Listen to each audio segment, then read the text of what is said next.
Bonjour à tous, bienvenue dans la caverne de l'oracle. Aujourd'hui, présentation de l'oracle de l'empathie. Alors, vidéo à double utilité. Présentation du jeu d'une part et d'autre part, on va approcher l'empathie. Je sais qu'il y a beaucoup de gens qui sont empathes sur cette chaîne. C'est une chaîne bien-être. On est sur une chaîne où on est très dans l'émotionnel, dans la bienveillance. Donc beaucoup d'empathes. Et je sais que ce jeu-là risque de parler à beaucoup de monde. La thématique, pareil. Alors, vous le recevez dans une boîte en cloche, valeur 26 €, acheté dans une grande librairie, voilà, du coin, il n'y a pas de souci. Le jeu en tant que tel m'avait pas spécialement appelé en termes de divination, mais pour une guidance ou pour un tirage bien-être, ça peut être sympa. Alors, il fait du tout en un. Méditation, introspection et divination. Voilà. Je vous lis le synopsis sans plus attendre. C'est le synopsis qui m'a vraiment dit tiens, achète le jeu. Allez, révélez l'empathe qui est en vous. Point d'exclamation. L'empathe capte l'énergie des émotions des autres ou d'une situation spécifique. Mais il peut aussi se connecter et communiquer avec les arbres, les plantes, les animaux et les forces invisibles. Avec ses 56 cartes illustrées avec délicatesse et son livre explicatif de 148 pages tout en couleur. Cet oracle remarquable vous fera découvrir ce que signifie être un empathe. Vous apprendrez à utiliser vos expériences pour vous guérir et vous épanouir, mais aussi à reconnaître et à maîtriser les émotions et les énergies qui vous submergent jour après jour. Grâce à ce support de méditation, d'enseignement et de divination, vous explorerez des méthodes pour comprendre et gérer l'anxiété et l'agitation et accueillir tout l'amour dont l'univers peut vous emplir. Édition Vega, voilà, édition Très Daniel. Petite boîte en dur, sympa, voilà, bon. Petite boîte en cloche costaud, on est bon. Un guide en couleur. Qualité, ça va, bonne qualité. Avec une petite tranche ici, donc quand on prend les pages, ça abîme pas la tranche ici. Ça vient se plier sur le bord là. Donc là, bonne qualité de bouquin. Ça, c'est top. Alors, vous avez un sommaire. Le sommaire bien fait. Chapitre 1, qu'est-ce qu'un empathe? On vous explique. 2, les outils de l'empathe. Méditation, les pierres, la lithothérapie, les oracles, etc. Comment utiliser les cartes pour la divination? Si vous faites de la divination régulièrement, vous sautez le chapitre 3. Le chapitre 4, les cartes et les outils.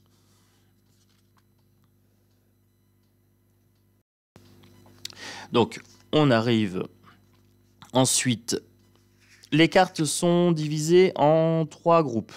Les cartes outils. Non, alors, 3 groupes, si, c'est ça, je pense. Les outils, les énergies extérieures et les énergies intérieures. Donc, la carte 1 à 15, c'est tout ce qui est outils, concentration, protection, feu, eau. Alors, on a de la magie, les 4 éléments. On a les chakras, donc on a les 7 chakras. La protection, la concentration, la purification et la manifestation. Voilà. Ensuite, les énergies extérieures. On a les phases lunaires, la montagne, la force, le printemps. Donc là, on a les saisons, soleil, lune. Les choix, on a les prédateurs, donc les pervers narcissiques et tout ça par exemple, les héros, les modèles sociaux, surfer sur la foule, donc on a bien la foule, on a l'adversité dans la vie de tous les jours, etc. Et ensuite on a les énergies intérieures, donc on a la lumière au bout du tunnel, on a le cœur, on a l'authenticité, le passé, le présent, le futur, la pureté, la poussière d'étoiles. Les limites, l'intrication, équilibre, résistance, lâcher prise, ligne de temps, piédestal, non-dualité, caméléon, validation, particularité, commencement, votre histoire, manipulation mentale et blocage. Voilà. Donc on a vraiment énergie intérieure, énergie extérieure et les outils de développement. Ensuite on a une intro. Je vous passe l'intro. Qu'est-ce qu'un empathe? Donc on a la définition, etc. On passe, ok. Les outils... Donc, c'est principalement les émotions et la visualisation, la sophrologie, etc., la méditation. Vous avez tout ce qui est lithothérapie, les cristaux, les plumes, les symboles. les amulettes, les talismans, etc. Les outils axés sur l'intention, donc là on a l'ancrage et la méditation principalement, la visualisation aussi, hein, le lâcher prise, ça je passe. Comment utiliser les cartes? Bon, on vous donne des tirages de cartes. Hein. On vous parle de méditation également. Alors pour la divination, on a le tirage en une carte, c'est la carte du jour. On a le tirage en 3 cartes. Oh, ça pourrait être un passé, présent, futur. On a un tirage en 5 cartes. Pourquoi j'en suis arrivé à cette situation, hein, tout simplement. Et ensuite, on passe. On est sur les cartes. Pour chaque carte, vous avez le numéro de carte. Ici, le chakra couronne, vous avez le nom. Vous avez une couleur énergétique ici pour la carte. Seulement pour les chakras. Ensuite, vous avez une phrase affirmative, si vous voulez faire une méditation. Vous avez à la fin une phrase d'introspection, un côté introspection ici. Je dis une phrase, un morceau, un bloc. Voilà. Et après, vous avez toute la partie centrale qui définit, qui explique la carte. Voilà, qui explique le concept. Donc, si vous êtes au point avec le concept, vous prenez que la partie du début et de la fin, l'affirmation et l'introspection. Voilà, si vous voulez faire une méditation, prenez l'introspection. Si vous voulez du divinatoire, prenez la première phrase, tout simplement.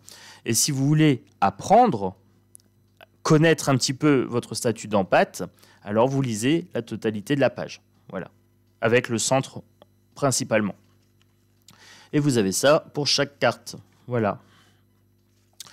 Donc, le petit guide très bien fait, il n'y a pas de souci. Je vous présente le jeu et je vous donne en même temps les concepts vite fait. Le chakra couronne, c'est le 7e chakra tout en haut, couleur blanc, couleur dorée, connexion au spirituel. Ah, j'ai une carte qui est restée là. Voilà. Le 3e œil, juste en dessous, couleur violet, bleu foncé. C'est voir l'invisible, c'est voir les choses telles qu'elles sont. Voilà. Chakra de la gorge, communication, la parole, le chant par exemple. Chakra du cœur, les émotions. Chakra vert, couleur verte. Chakra du plexus solaire, tout ce qui est de l'ordre de la joie. Couleur jaune, l'ambre par exemple. Ici, le jade. Ici, on pourrait avoir... en bleu ciel, j'en ai pas qui me viennent comme ça naturellement. Calcédoine. 3e œil, l'améthyste. Chakra couronne, cristal de roche. Voilà, pour la lithothérapie. Chaque chakra a une couleur. Chakra sacré, tout ce qui est de l'ordre des désirs, tout ce qui est sexuel, orange. Calcédoine orange, hein. Hop. Chakra racine, tout ce qui est rouge. Jaspe rouge, voilà, par exemple. Allez, on passe sur les éléments. L'eau. Alors, pour l'eau, c'est l'ouest. C'est la direction de l'ouest en magie. Tout ce qui est de l'ordre des émotions dans le tarot, par exemple. L'air, c'est tout ce qui est mental. C'est à droite pour la direction. Donc là, on était sur l'ouest. Hop, l'est. Voilà, à droite. Désolé, je me perdais un petit peu dans mon... Il faut que je visualise. Donc tout ce qui est de l'ordre du mental. Les épées, hein, pour le tarot. Le feu, c'est le sud. C'est tout ce qui est de l'ordre des émotions, d'action. Là, on est sur l'action. Hein, on a vraiment la créativité. Le feu, c'est les bâtons en tarot. Et pour la terre, c'est le gardien du nord.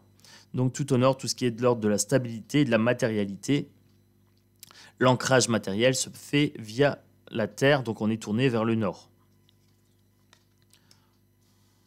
Les manifestations, là on passe sur les choses quand elles se réalisent, hein, quand elles se manifestent dans la matière. La protection pour l'empathe, très très important, puisqu'on est envahi par les humeurs des gens, leurs émotions, etc. Il faut apprendre à se protéger, soit avec des pierres, soit avec de la visualisation, soit avec de la sophrologie. La concentration, on place notre énergie psychique pour atteindre un objectif. Voilà, on se concentre, on est dans l'intention quasiment. La purification des énergies, l'empathe est envahi de beaucoup d'énergie. Il faut qu'il puisse se purifier, voilà, alléger. Pourquoi la plume? Parce que l'oiseau peut voler, donc il peut nettoyer tout ce qui est lourd. Donc purification, ça peut être à la sauge aussi. Hein. Purification en brûlant des plantes. Les phases lunaires, l'empathe travaille avec l'énergie invisible. Donc les phases lunaires, il y a des gens qui sont très très sensibles aux phases lunaires. Des fois, ils n'arrivent pas à dormir, etc. Ils sont irritables, des fois très intuitifs, en fonction des phases. Les montagnes, les difficultés. L'empathe a des hauts et des bas, comme ça, émotionnels. Donc, en fonction de qui il côtoie, etc. Cette carte-là, ce n'est pas le chemin, ce n'est pas l'objectif, le but à atteindre qui est le plus important, c'est le chemin, c'est tout ce qu'on parcourt et le partage qu'on fait derrière avec les gens suite au chemin parcouru. La force, c'est la résilience, hein. C'est la capacité de surmonter un petit peu les épreuves. On a ce côté, je suis ancré ici avec cette carte-là, ancré dans la terre, j'ai des racines solides. Le printemps, alors là les cartes sont, comment dire, il y a une approche où le printemps, c'est ce qui est en train de fleurir. On a semé des choses et on attend que ça pousse. Voilà. Ensuite, l'été, on récolte. On est dans l'ici et dans le maintenant. On récolte ce qu'on a semé. Est-ce que vous arrivez à être ici et maintenant? Là, on est dans le futur. On projette dans le futur. Là, on est dans le présent. À l'automne, bah pareil, on profite un petit peu. Hein. Là, c'est en train de pousser. Donc, été, automne, on récolte, mais on se projette déjà vers le futur. On sait qu'on va perdre des choses et que l'hiver arrive. Comme dirait Game of Thrones, l'hiver vient.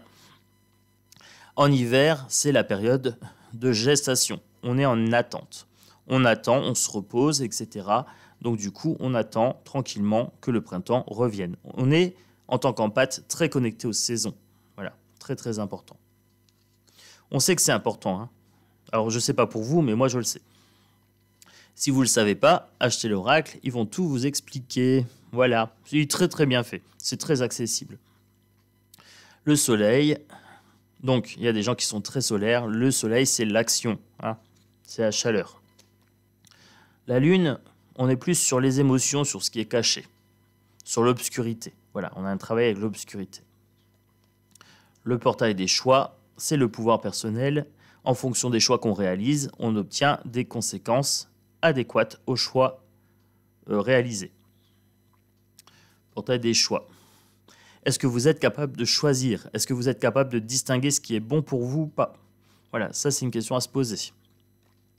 La direction. Je vous ai expliqué tout à l'heure 4 éléments, 4 directions. C'est la nécessité de savoir qu'est-ce que j'ai besoin. Est-ce que j'ai besoin d'être dans le mental? Est-ce que j'ai besoin d'être dans l'émotion? Est-ce que j'ai besoin d'être dans l'action? Ou est-ce que j'ai besoin d'être dans l'ancrage? Gardez le cap avec la direction. Carte 26. Les jours de fête, 27 jours de fête. À chaque période, son moment de recueillement. Vous prenez la Toussaint, c'est le recueillement avec l'au-delà, par exemple. La Saint-Valentin, c'est l'amour. Voilà. Quelles sont les fêtes auxquelles vous arrivez à vous connecter? Qu'est-ce qui vous parle? Moi, j'aime bien Halloween, par exemple. Le prédateur, les pervers narcissiques. Alors pour les nouveaux sur la chaîne, j'ai fait une vidéo sur les pervers narcissiques, les empathes, etc. Allez dans les playlists, fouillez. J'ai fait des playlists bien-être pour les sujets comme ça et des playlists oracle pour les présentations d'oracle. J'ai bien tout séparé. Les prédateurs, les pervers narcissiques par exemple. Les manipulateurs. Hein. Les petits truands. Les héros. Les gens qui vous inspirent. Moi j'aime bien Gandhi par exemple. Gandhi, c'est quelqu'un qui m'inspire bien. Voilà. Surfer sur la foule. Quand vous avez beaucoup de monde autour de vous, vous allez faire les courses, quand vous vous retrouvez dans des manifestations, les marchés de Noël, etc., qu'est-ce que vous ressentez? Est-ce que vous arrivez à vous couper? Est-ce que vous arrivez à être au-dessus de la foule et à pas être trop impacté par l'ambiance? C'est ça, surfer sur la foule. Le désert. Alors pour le désert, c'est les périodes de difficulté. Malgré les périodes arides, il faut réussir à trouver un aspect positif à la chose. C'est que ce que je dis souvent, c'est quand vous rencontrez une difficulté, si vous arrivez à en tirer une leçon, c'est une leçon du passé. Si vous faites une erreur et que vous apprenez pas, ça reste une erreur. C'est ce qu'on appelle la résilience. C'est ce qui correspond à la carte du désert. Le chaos. Vous avez remarqué que parfois il y a des périodes de chaos. Hein. Rien ne va plus, faites vos jeux. La roulette tourne et puis la bille, voilà, tourne, et vous êtes dans l'attente. Alors, du coup, le chaos, c'est une période transitoire. Il faut savoir en tirer profit, voilà, en tirer parti, tout simplement. Soit se mettre en attente, ou soit apprendre des choses. L'adversité, je dirais que c'est les coups durs de la vie, voilà, ou ça peut être les petits conflits avec des personnes. Les empathes sont très, très impactés par ça. Dès qu'il y a de l'adversité, ça les grignote. La lumière au bout du tunnel, c'est ce que je vous parlais aussi tout à l'heure de résilience, c'est que chaque difficulté cache derrière une lumière. Hein. Après la pluie, le beau temps, comme on dirait. Donc vous inquiétez pas, c'est pas parce qu'il y a une mauvaise période maintenant que ça va durer ad vitam aeternam. Cherchez la lumière derrière. L'empathe a un cœur ouvert, voilà, il reçoit tout. Et de temps en temps, il reçoit trop. Alors il a tendance à fermer son cœur. La question, c'est de savoir est-ce que vous avez fermé votre cœur ou pas. Si vous fermez votre cœur, quelque part, vous reniez qui vous êtes, ce que vous êtes. Donc ça peut poser problème. Hein. C'est un jeu très introspectif. Il faut vraiment fouiller. Vous pouvez regarder la carte, hein, aller dans les détails et tout ça. L'authenticité, le visage originel. Les empathes utilisent beaucoup de masques, de faux self. Hein. Bon, les autres aussi, les normaux pensants, je dirais. La société est faite comme ça, il y a les faux self. Et après, il y a le visage originel, c'est vraiment trouver qui je suis quand je suis seul. Voilà. Et qui je suis quand je suis dans la société. Voilà. Savoir quelle position j'adopte. Le passé.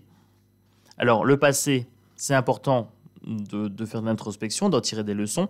Mais attention de ne pas être bloqué par le passé. Voilà, c'est un poids mort, le passé. Libérez-vous. Il y a une sensation de libération avec cette carte-ci. Le présent. Donc là, on nous dit, qu'est-ce que vous faites au présent, hein? Savoir que le futur découle de ce que vous mettez en place avec le présent. Et le futur ici. Voilà, quelque chose qui ne s'est pas encore produit. Sachez que le futur s'écrit au jour le jour. L'instant présent, pour moi, c'est le plus important. Si je devais en choisir un des trois, je prendrais au présent. Le passé, c'est important pour en tirer des leçons. Après, on passe à autre chose. Le présent, on plante aujourd'hui ce qu'on veut voir arriver demain. Tout simplement. Et le futur, c'est un futur hypothétique. On a du pouvoir sur son destin, hein, bien sûr. La pureté. Alors, pour les empathes, quand on est dans l'émotion des autres et également dans ses émotions à soi. Voilà. Donc, il y a un travail d'introspection, de purification à avoir. Une certaine innocence, hein, l'enfant intérieur. Poussière d'étoiles, c'est notre connexion à l'univers. Nous savons que nous sommes une continuité de l'univers, que notre corps est constitué de poussière d'étoiles. Les limites. Alors là, les limites, c'est ce qu'on est prêt à accepter d'autrui. Voilà. Moi, je pose des limites très claires. Voilà. Quelqu'un qui me parle mal, hop, je coupe court, je dis la conversation s'arrête là, je m'en vais. C'est qu'est-ce que je suis prêt à tolérer ou pas. Savoir poser ses limites, c'est très très important pour un empathe parce qu'il a du mal à définir ce qui est lui et ce qui est l'autre. Donc là, c'est important de savoir qui je suis et que l'autre ne peut pas empiéter sur tel morceau de ma vie, par exemple. L'empathe attire souvent des pervers narcissiques qui sentent ce besoin de faire plaisir à autrui. Parce que faire plaisir à autrui, c'est se faire plaisir à soi en tant qu'empathe, puisqu'on ressent le plaisir de l'autre. Mais il faut savoir pourquoi on le fait. Il ne faut rien attendre de l'autre. On le fait parce que ça nous fait plaisir à nous de faire plaisir. Et si quelqu'un dépasse les limites, on stoppe. Voilà, coupez le lien toxique directement. Intrication. Alors ça me fait penser qu'en fait, les gens sont interconnectés. Hein. Voilà, le passé, le présent, le futur, tout est intriqué. Là, ça ne serait pas forcément de l'empathie. J'aurais tendance à dire que c'est de la causalopathie. La cause à effet. Les choses sont intriquées et les gens sont interconnectés. Alors, pour interconnecter, là, on est bien sur l'empathie. C'est bien voir que les choses impactent l'un et l'autre. Par contre, les causes à effet, c'est plus la causalopathie. L'équilibre entre je vis avec les autres et je suis avec moi-même, savoir qui je suis, qui je deviens quand je suis avec telle personne ou telle personne, quelle posture j'adapte, est-ce que je suis plus mon corps, mon esprit, mon âme? On a besoin d'un équilibre entre tous les éléments. Je vous ai dit 4 éléments, 4 directions. Entre tous les chakras doivent être équilibrés. Donc c'est bien une question d'équilibre, hein, entre physique, mental et spirituel. La résistance, c'est peut-être le fait de résister des fois au destin. On sait qu'on devrait faire quelque chose, mais on s'accroche au passé parce qu'on se dit oui, mais si j'abandonne, j'aurais perdu mon temps. Voilà. Et on perd encore plus de temps à résister à l'évidence. Ça me fait penser à ça pour cette carte-là. Le lâcher-prise, accepter ce qui ne découle pas de mon pouvoir personnel. Voilà, un jour je devrais mourir. Voilà, ben c'est comme ça. La société est comme ci ou comme là, c'est pas juste. Ben, j'y peux rien, ben, je lâche prise. J'accepte. C'est de l'acceptation, le lâcher-prise. La ligne de temps. Alors ça me parle bien. Je vois plusieurs lignes temporelles, plusieurs avenirs potentiels. Et je sais qu'en fonction de tel choix ou tel choix, la personne ira dans telle ou telle direction. Voilà. Ligne temporelle. Le piédestal, ça me fait penser au fait de mettre quelqu'un en hauteur, de le supposer supérieur à moi. Voilà. Quel est le sentiment que j'ai vis-à-vis de telle ou telle personne? La non-dualité. Alors moi j'ai un petit problème sur celle-là, c'est qu'en fait, je considère que le monde est duel. Mais en même temps, je considère que le monde est un. Voilà, donc moi dans mon esprit, j'ai une petite dissonance cognitive. C'est que je perçois les deux faces d'une pièce. Je vois la beauté et la laideur, la gentillesse et la méchanceté, la peur et la joie, etc. Je me dis que tout est duel, mais qu'en même temps, tout est un. Voilà. Ça dépend si on regarde la pièce dans sa globalité ou si on regarde détail par détail. Ça me fait penser à ça. Le caméléon, je vous ai parlé de faux self tout à l'heure. On s'adapte. Si on est avec des gens bruyants, on va s'effacer, ou alors on va devenir comme eux. Si on est avec des gens agressifs, eh ben, on va être agressif. S'ils sont calmes, on va être calme. On a tendance à se suradapter en tant qu'empathe. Voilà. C'est fatigant, hein. C'est fatigant. Moi, je considère qu'il vaut mieux être soi-même. Au moins, les gens qui nous suivent, ils nous suivent pour qui on est. Alors, la validation. On recherche la validation d'autrui, de papa, de maman, de la société, du patron. Quelque part, on a besoin d'être validé. On a un manque d'estime de soi-même en tant qu'empathe. Particularité. Alors, moi, j'aime pas trop cette carte. Ça me fait penser à l'Europe. Particularité, je dirais que chaque étoile se ressemble et en même temps, chaque étoile est unique. Donc moi, quand je regarde les humains, je me dis qu'est-ce qui me rassemble avec ces gens-là. Je cherche pas ce qui me différencie. Voilà, c'est mon point de vue à moi. Je cherche les particularités, qu'est-ce qui rend cette personne unique et comment je peux l'accompagner.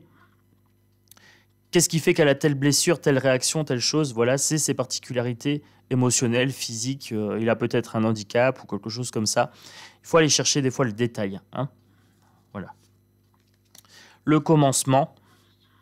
Les commencements, puisqu'il y a un S ici. Les situations s'arrêtent et puis laissent place à autre chose, hein. C'est des commencements perpétuels et des fins perpétuelles. Et votre histoire, ça me raconte l'ego. Je me raconte qui je suis, qui est ce je. Voilà. Donc là, la méditation, ça peut être pas mal pour savoir un petit peu faire le point sur votre histoire. Ça peut être intéressant aussi de tenir un journal intime. pour pouvoir voir l'évolution de votre état d'esprit sur la durée. Les manipulations mentales, les pervers narcissiques, la société, les politiciens, etc. Et les proches, il y a certains proches qui vous manipulent. Hein. Et des fois, on se manipule soi-même. Les croyances limitantes sont des manipulations mentales. De nous-mêmes envers nous-mêmes, on se bloque. Et en parlant de blocage, vous avez les blocages. Les croyances limitantes, voilà. Je ne m'autorise pas à être plus que ce que je suis actuellement parce que je considère que je ne suis pas digne, par exemple. Donc ça, c'est un blocage. Vous pouvez être bloqué par des forces extérieures et vous pouvez être bloqué par des choses intérieures ou par des phases parce que ce n'est pas le bon moment. Alors, je vais faire un tirage en 3 cartes. Allez, première carte, le caméléon, elle est sortie. Donc si j'avais un tirage en une carte, carte du jour, on me dirait « Fonds-toi peut-être dans le décor, c'est pas le moment de faire des vagues ». Voilà, ça pourrait être ça. Si on continue en 3 cartes, je vous montre le tirage en 3 cartes.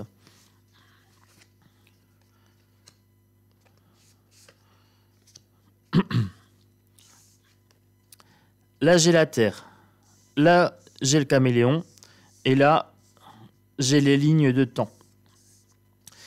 On me parle d'ancrage. On me parle de méditation, de faire appel à la magie du Nord. Le gardien des portes du Nord.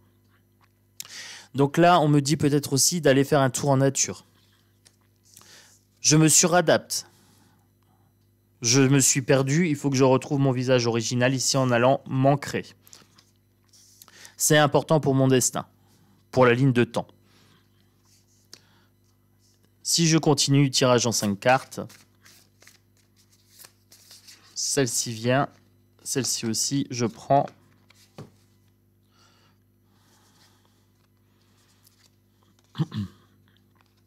On me dit qu'en automne, ça peut être une divination avec une date, en automne, j'aurai un choix important à faire. Que de ce choix, mon destin va être grandement modifié avec la ligne de temps.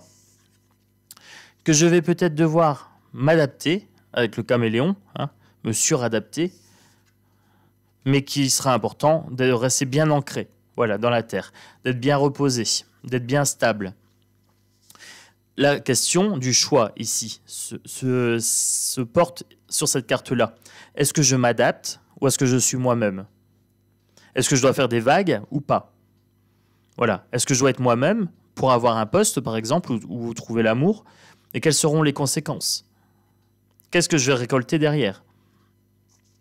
Donc cette carte, voilà, là je vous ai fait en mode divination, mais ça peut être aussi une introspection. Peut-être qu'en ce moment je suis en train de me suradapter et que je suis en train de me perdre. Et là on me dit reviens à la nature. Voilà, fais un choix. Est-ce que tu te laisses modeler par les autres ou est-ce que tu es toi-même? Voilà, ça peut être, vous voyez, il y a beaucoup de richesse dans ce jeu. Je ne vous ai pas montré l'arrière des cartes, mais l'arrière des cartes est très très beau aussi. Voilà. C'est un jeu qui se lit qu'à l'endroit, que à l'endroit. Donc très très beau deck, hein. Il n'y a pas de problème. Moi j'adore. J'aimais pas beaucoup à la base, parce que j'ai plein de jeux divinatoires. Mais j'ai vu méditation, introspection.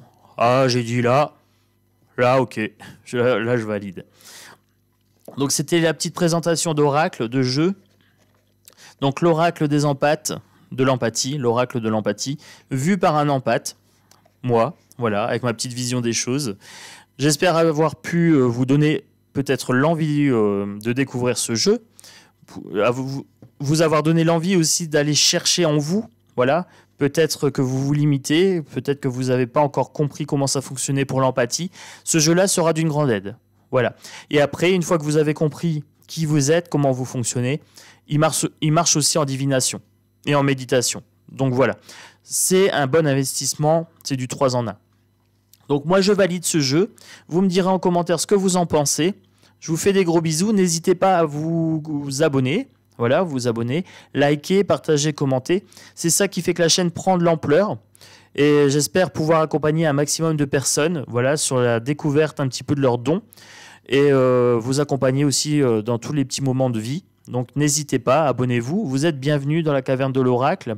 Bienvenue dans la meute des loups. Hein. Moi, je vous fais des gros bisous. Je vous souhaite un très très bon week-end. Cette vidéo paraîtra le dimanche 18, mais c'est une capsule intemporelle. Voilà, c'est un très très bel oracle et je le conseille vivement. Ciao, ciao!